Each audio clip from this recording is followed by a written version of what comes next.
বিয়ের আগে শাশুড়ির ব্যবহার। হ্যাঁ বৌমা, তুমি যখন আমার বাড়িতে বউ আসবে তখন তুমি দেখতেই পাবে। আমাদের বাড়িতে সেরকম কোনো কাজ নেই। আমরা 4 জন মানুষ, সব কাজ আমি একাই করতে পারি। তুমি বাড়িতে যেমন ঘুমাও, এখানে সেরকমই ঘুমাতে পারে। তোমার যে সকাল সকাল উঠে কাজ করতে হবে সেরকম কোনো ব্যাপার নেই। আর তুমি যেরকম ইচ্ছে সেরকম ড্রেসই করতে পারবে, জিন্স টপ কুর্তি গান। আমি তো মডার্ন যুগের মানুষ, আমি সব বুঝি। তুমি আমাদের মেয়ে তো মেয়ের মতো নেই, থাকবে, কোনো অসুবিধা নেই। হ্যাঁ, তুমি চাকরি করতেই পারো, কেন করবে না?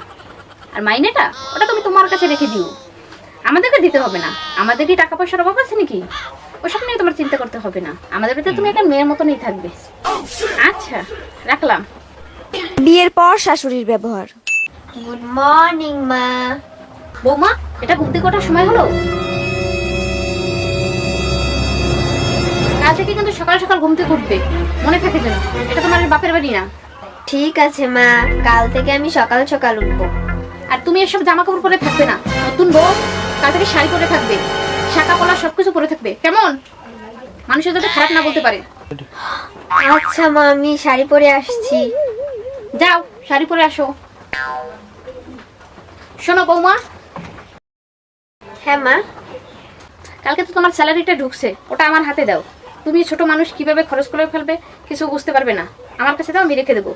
তোমার যখন যা লাগবে আমাকে বলবে, আমি এনে দেবো। হ্যাঁ, তুমি চাকরি করতেই পারো, কেন করবে না? আর মাইনেটা ওটা তুমি তোমার কাছে রেখে দিও, আমাদেরকে দিতে হবে না। আমাদের কি টাকা পয়সার অভাব আছে নাকি? আচ্ছা মা। ঠিক আছে, তুমি থাকো, আমি যাই।